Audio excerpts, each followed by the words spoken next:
and Lisa, thank you for, suggesting Dr. Lewis. He's going to be, I gave him about 20 minutes on the agenda, so we want to leave him enough time to talk. He's going to talk a little bit about dementia. So before we go into the best practice report, and Jonathan, I'll let you kind of update us on the website and all that, I wanted to mention, and anyone that was at the annual meeting, please speak up. We did have our annual meeting in Minneapolis, Minnesota. We were on the 50th floor of the tallest building in the state of Minnesota, which was pretty exciting. And it was the Long-Term Support Service Conference that Administration on Community Living did. We had a very nice dinner meeting on Tuesday night. We had 19 people attend. We picked up Lucinda Martin from the Navajo Nation that wants to join the collaborative, Mary Weston here in Arizona from the Tribal Council on Aging, and a person from the Apache tribe, the ombudsman. I'm spacing on her name. But so it was a really good meeting, and we ordered some jelly from Alaska and was able to hand that out as a small gift, and had some, the U.N.I.T.E brochure, and Gerald Hodges and the DON, Liz Lee, did a presentation that night, which was really good. Val Crail brought his dietary manager along, Shane, so Shane was there. Dr. Bruce Fink came. Leo Litsky was there. Cynthia LeCount couldn't come to the dinner meeting, but, she was obviously at the conference. So I think things went really well. We talked about what our kind of topical focus is for 2017, and we picked a non-clinical and a clinical track. So the clinical piece was the dementia, which was talked about at the conference, and Dr. Blythe Winchester, who was at the dinner and the conference. And then also the non-clinical piece, which would be tribal relations and working between, tribal leadership, boards, administrators, that piece. So would anyone else that was at the dinner like to say a word or two about how they perceived it?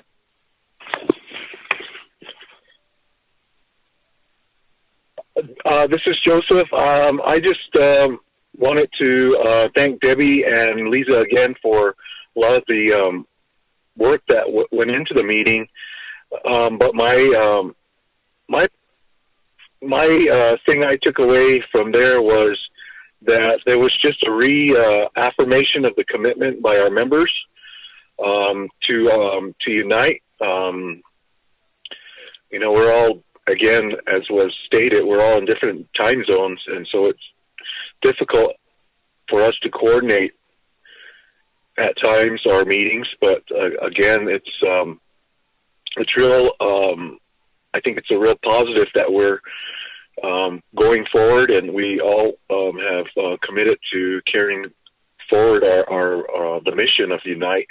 And again, having resources available for us to tap into is really a blessing, but again, we know that our cause is just, and our we need to, I think, spread the word more, and the only way we can do it is by staying together. So, again, thank you again, Lisa, Debbie, and all the other team members.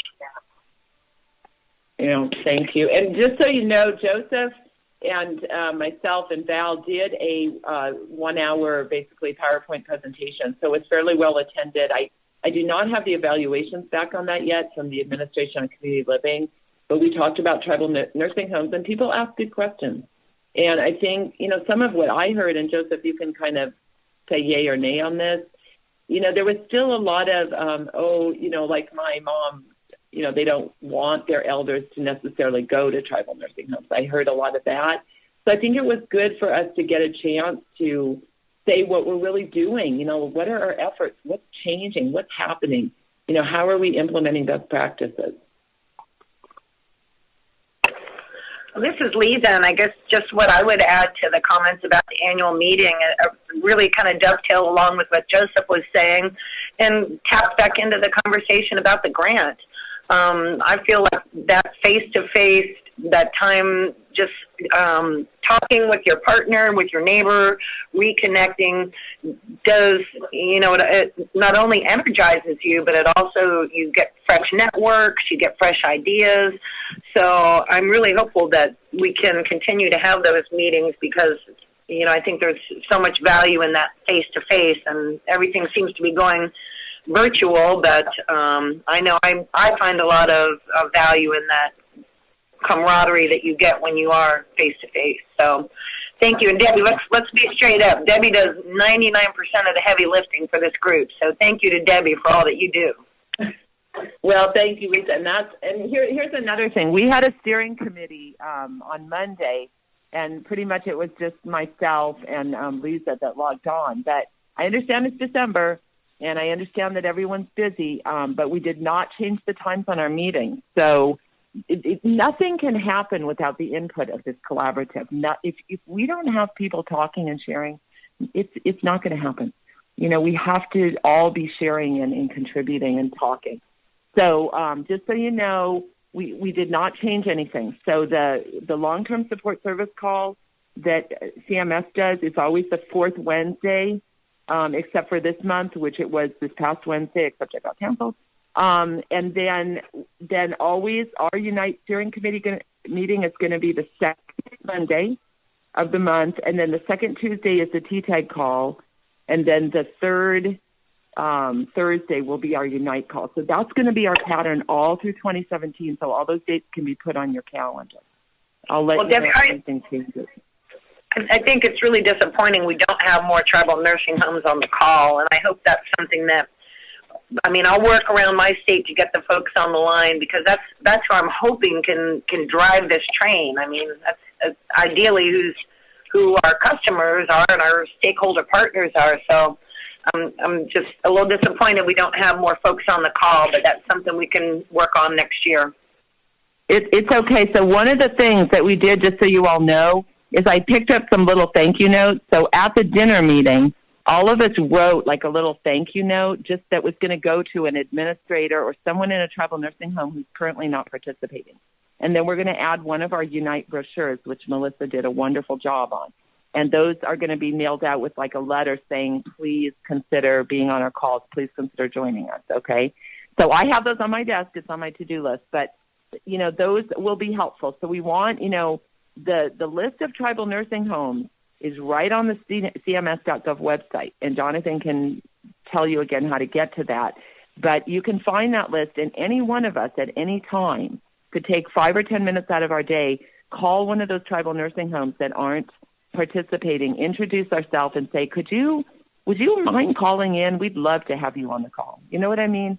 Any one of us could do that at any time. So, Jonathan, go ahead and share with us, just update on the best practice paper and that type of thing. Sure. Hi, everybody. First of all, I want to thank Debbie and everyone that contributed to the best practices on traditional foods. We are planning to submit that paper to CMS today in hopes that it will be reviewed and then placed on the CMS website by, I don't have a definitive date yet, but I'm going to say mid-January. It usually takes them some time to review, and now that we're going into the holidays, that will probably push it out a little further. And as far as the Tribal Nursing Home Collaborative section of the CMS.gov, we have no updates yet. We're working to include the in-person meeting that we had in November, that recording. We're working to get that added to the site. But really, we're looking for feedback from the collaborative on how we can make the website better. What things that you want to see on the website, what resources that we should add. We're here for you all. So whatever feedback or information you have, feel free to reach out to me or Julie Cahoon, and we will work to get that added onto the site.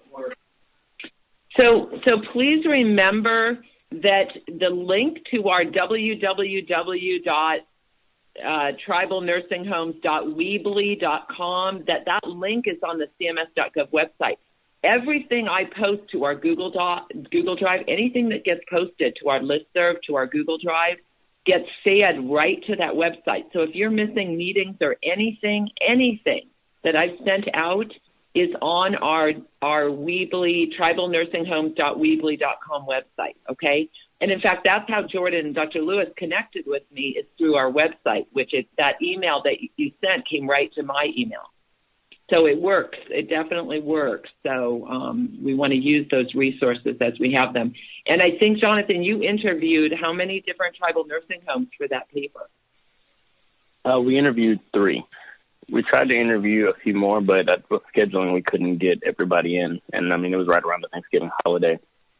But we did get 3. Okay, and then also, I believe Melissa from Alaska, the registered dietitian, I can't pronounce her last name, but she contributed also, I believe, correct?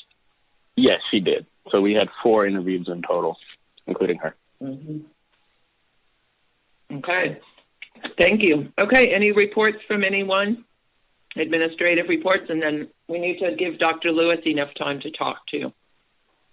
Any facility information or reports, anything anyone wants to share? This is Joseph, and I'm going to be reaching out to you, Debbie, and the Tohono O'odham Archie Hendricks facility, because we're facing a real emergency situation here at the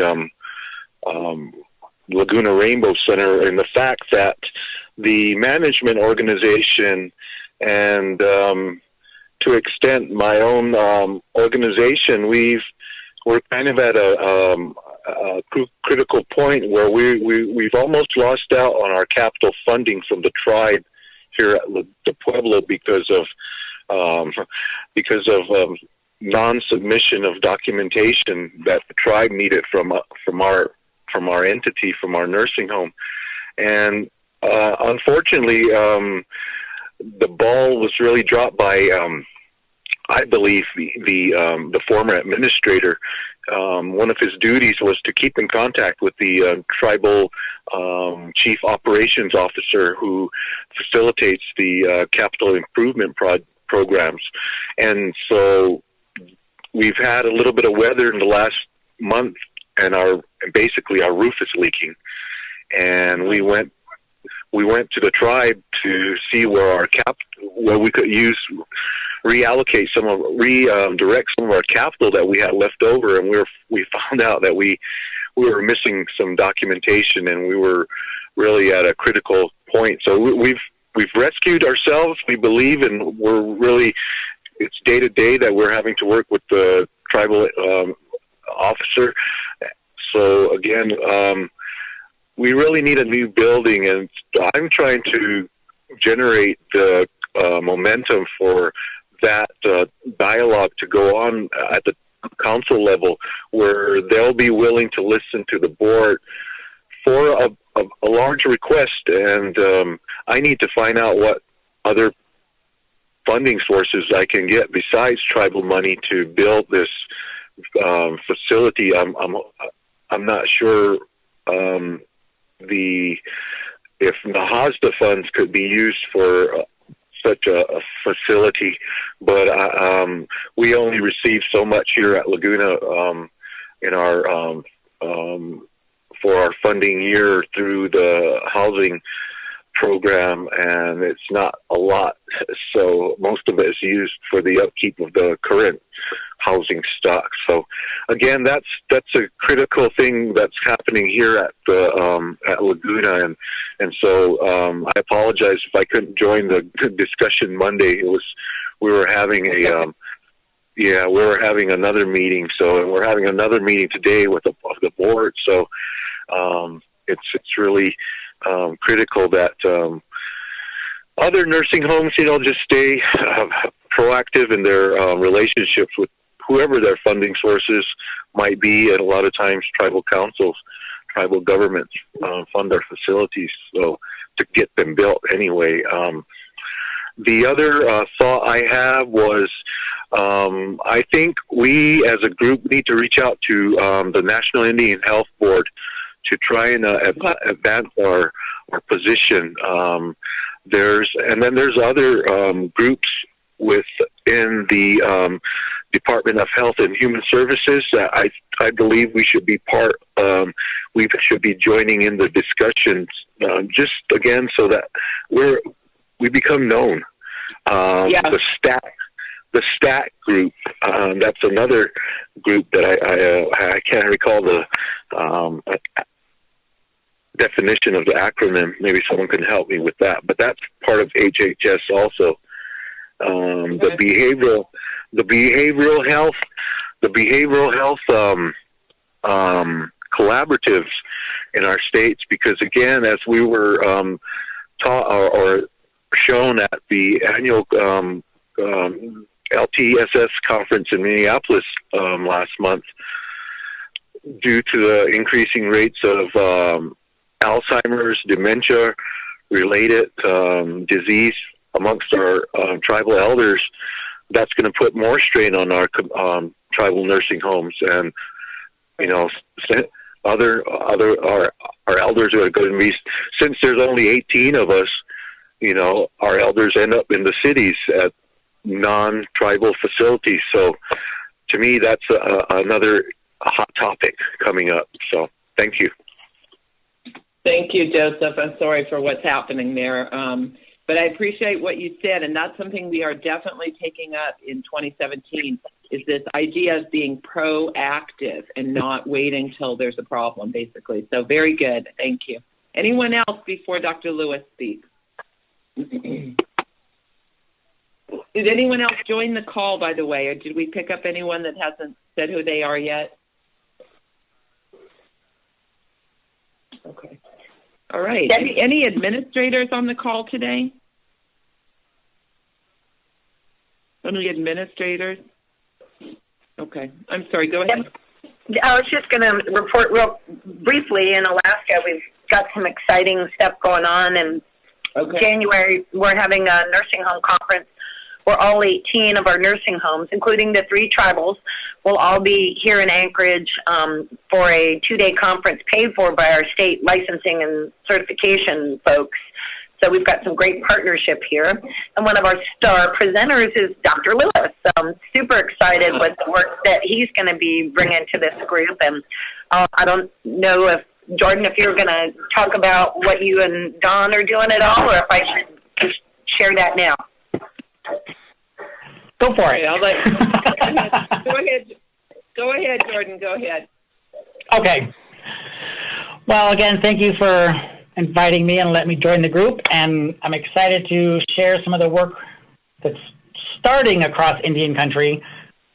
So thinking about, well, first of all, I would like to announce part of this, what's happening with the nursing home group in January with our Better Together conference that Lisa's coordinating, is Dawn Thibodeau, who's a Alaska Native social worker at the Denali Center, who's been there 20-plus years and has really been a huge advocate for the integration of culture into the skilled nursing facility there.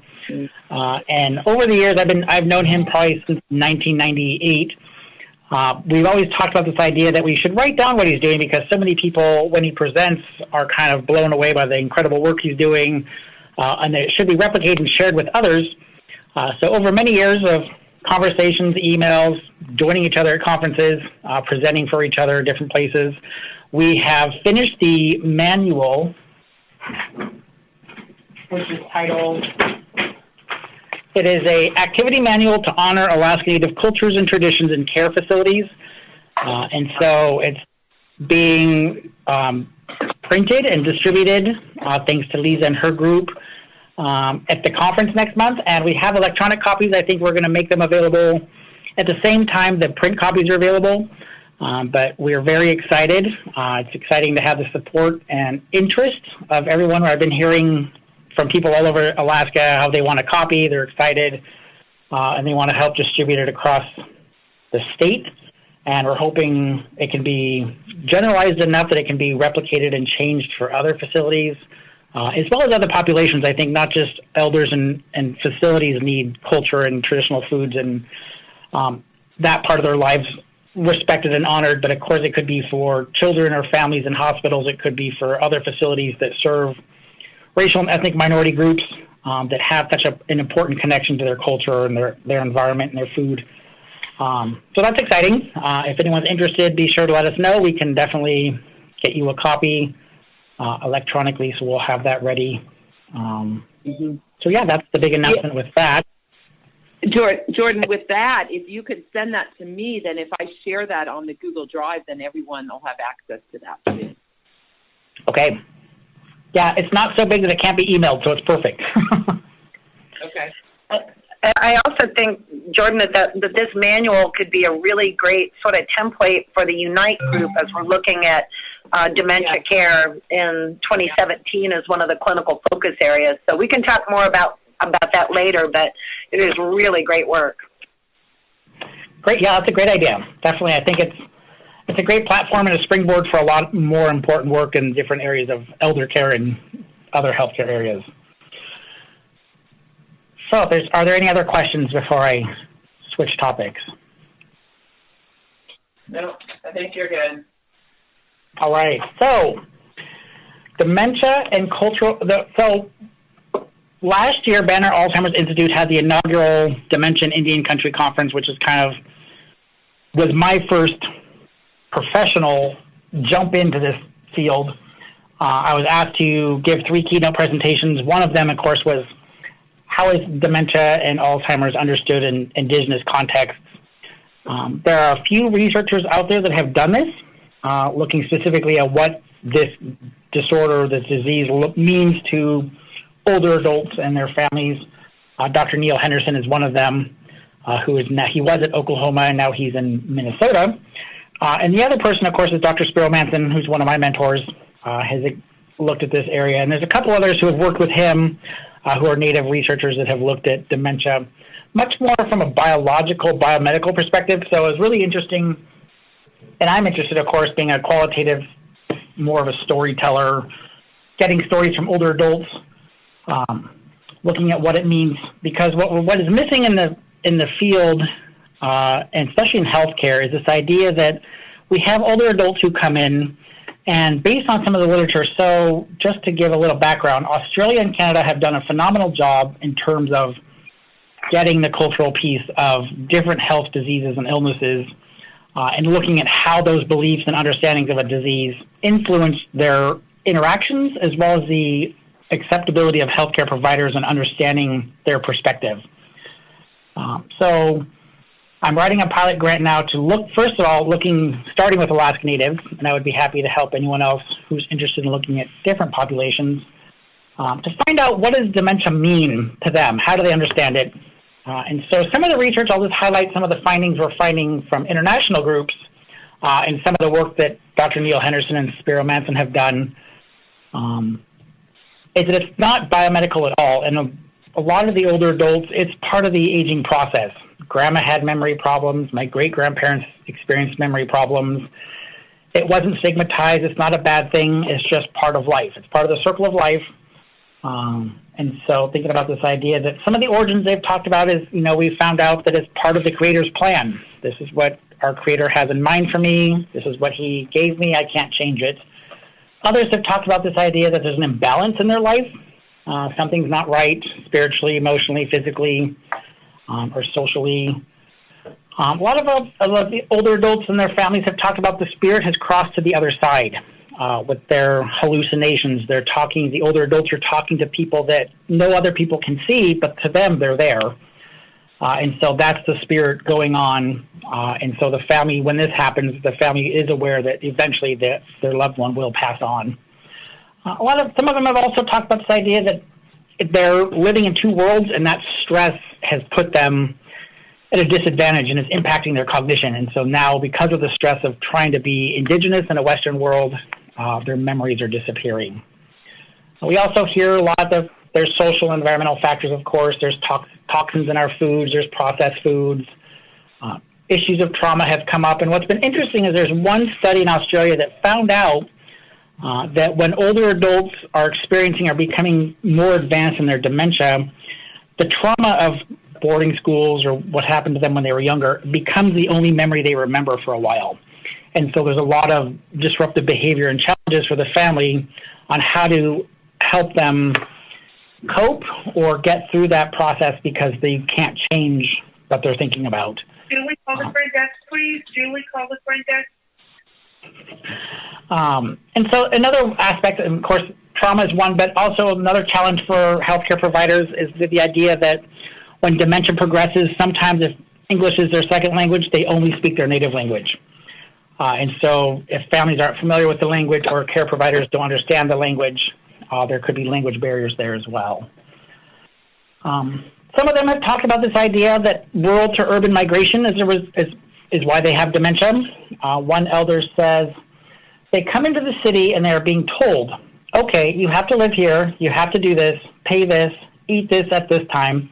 It scares them. So maybe that triggers their dementia when they come to an old folks home, which I think is really interesting. There's a lot there. And I think that's where some of my passion for the research of helping ease that transition for those elders is important.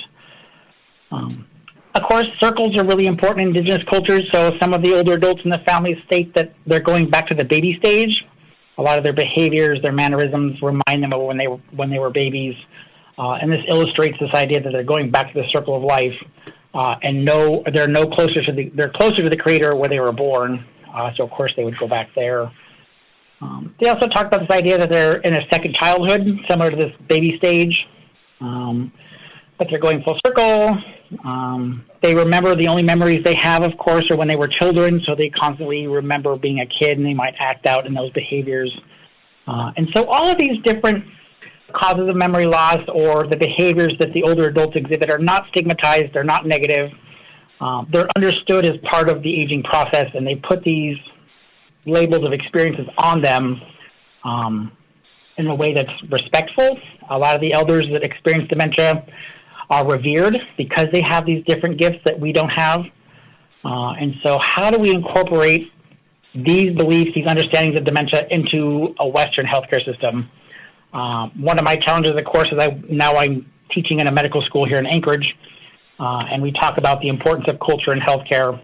And I pose these questions to them saying, what if an elder comes in and they only talk like they're 6 years old and those are their only memories? You know, how do you take that information from the family and the elder and help with healthcare?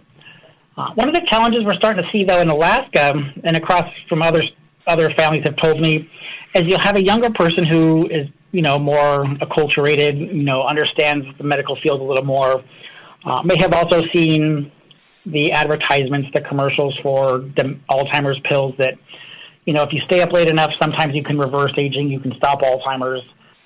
So you get this young person bringing their grandmother, great-grandmother to the hospital or the clinic and says, I want you to give her a pill. Her memory is not as good as it used to be because they understand that it should fix it. On the other hand, the older adult may not see it as a problem. This is part of the aging process. They may have a fear of the healthcare system. They don't like medications. So how do you bridge that generational gap? How do you help the young person understand that this is what Alzheimer's is and this pill doesn't do that? As well as how do you respect the wishes of the older adults who may not want that medication? So it's very challenging, and that's what the research I'm trying to do is looking at how do different cultural understandings of the older adult, the caregiver, and the healthcare provider work for or against each other, and how can we bring them all together to develop culturally relevant assessments? Because I think what we need to do, some of the recommendations from the research is that we need to start incorporating Alzheimer's questions into pre-existing preventive health strategies. So rather than waiting till it's too late, what we're learning in some of the Bristol Bay villages I've heard from, caregivers just want respite and educational resources. Despite even though they may have a diagnosis of dementia, they're not going to automatically want to not take care of them, but they want to take care of them as long as they can. But how can we support that? On the other end of the spectrum, of course, is how do we still respect the culture and the language and the traditions and the values of an older adult who may be in advanced stages of dementia, but those things are really still important to them. So we have a grant we hopefully get funded tomorrow that we're going to look at how does the eating and sharing of traditional foods in Alaska, such as moose, salmon, berries, influence the behaviors of Alaska Natives with dementia? Does it reduce agitation? Does it promote more well-being? Can we use that to bring caregivers and staff and the older adult together to share in those memories of the older adult, talking about when they were 6 years old, they got their first moose or they went hunting.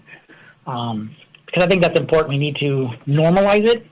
And life does not end where dementia begins, is a quote that I really like. And so how do we also include culture into that? Thinking about resources, we need access to resources in our rural and urban areas that are culturally relevant. One of the studies that a colleague and I were going to do in Seattle is that the Alzheimer's Association used to only provide care to the loved one and their caregiver. And so what would that mean if you are in Anchorage or you're in a village and you have 12 people taking care of you? When you automatically decide who's going to be your durable power of attorney or your caregiver, that relationship instantly changes, and you may no longer call her your daughter, that's the person who keeps you from doing things you want to do. So how can we look at indigenizing the caregiver model also? And so this is just, there's a lot to do. It's exciting time to be looking at this research. It's exciting that there's interest across Alaska and Indian country that this has to be done. Of course, as we know, dementia is growing in Indian country in Alaska. American Indians and Alaska Natives have higher rates of medical conditions that lead to dementia. For example, smoking, diabetes, head injuries, obesity.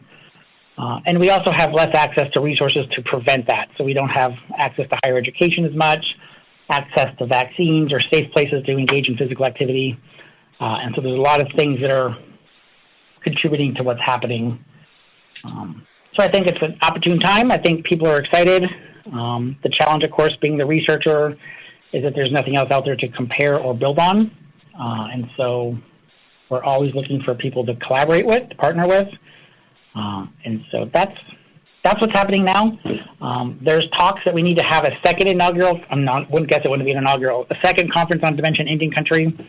The National Institutes on Aging just got a huge bonus, not a bonus, but a big bump in their budget for grants focused on dementia and racial and ethnic minorities, specifically Indigenous populations. So it's an opportune time for us to think and collaborate together and figure out what we can do to learn more about what's happening and develop culturally sensitive and appropriate programs.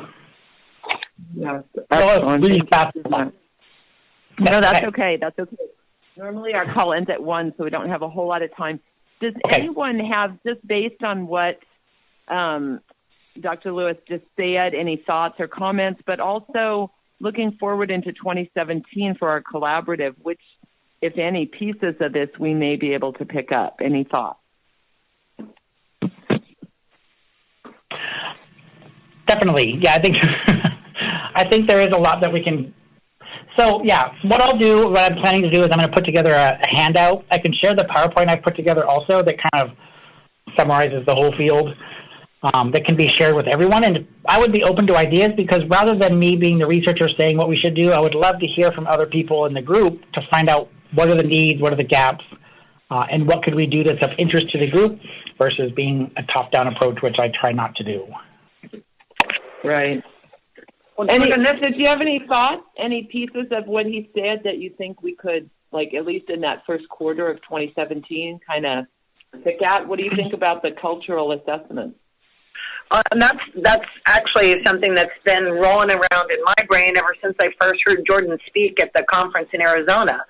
I think that might be a great place to start. And first of all, I'm really excited because I think Jordan, especially at this conference in January, is going to really have a chance to integrate with this.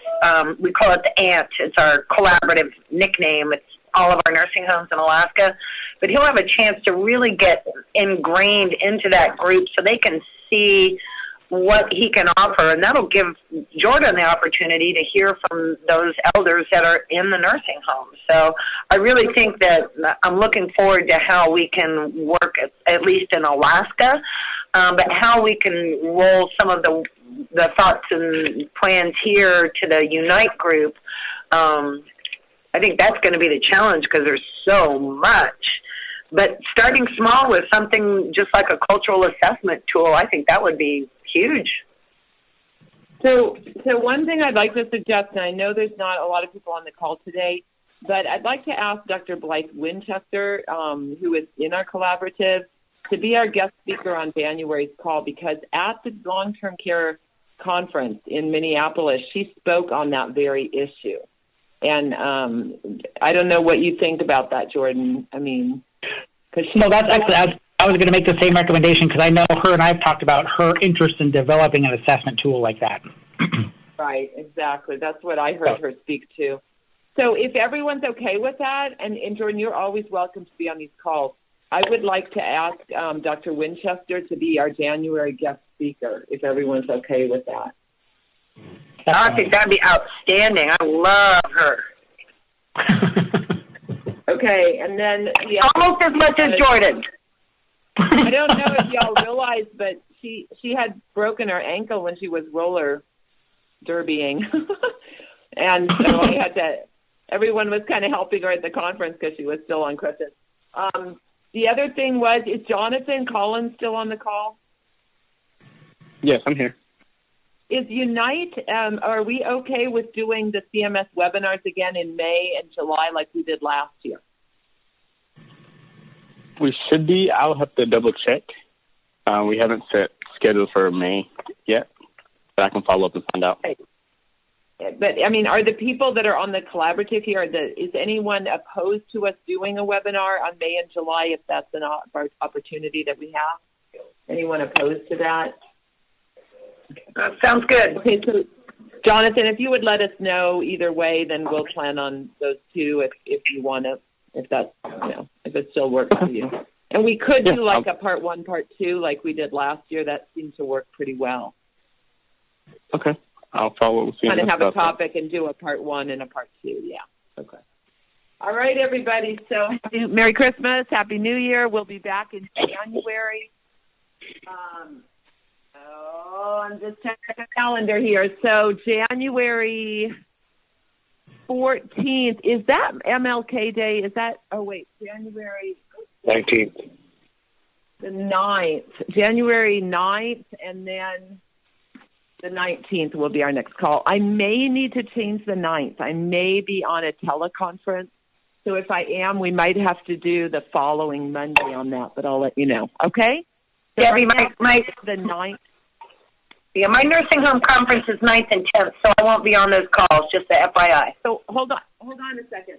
Let's just change that because I'm pretty sure it's the 9th. So we're going to do and it's the 16th of Martin Luther King. It probably is, huh? Yes. Could everyone do, I know it's a lot if you've been out on, leave or whatever. Could we do Tuesday the 3rd or possibly even the 4th or 5th that week to have just our steering committee call? I know it'd get us a little off schedule, but with 2 Mondays out, it's kind of hard. I'm still traveling, so I'm no good. Just leave that. All right. I'll put some word out and see what people want to do because I think the 9th is going to be hard for me. We may be able to, I don't know, I'll see. With that holiday hitting, too, it might be kind of hard. All right. We'll see what we can do. I'm not sure about the steering, but our next call will be the 19th. Thanks, everybody. All righty. Thank you. Lisa, you'll send me those minutes, right? Right away. Yep. Bye. Bye. Take care. Take care, Joseph. Happy holiday. All right. Nice to hear you, Joseph. Take care.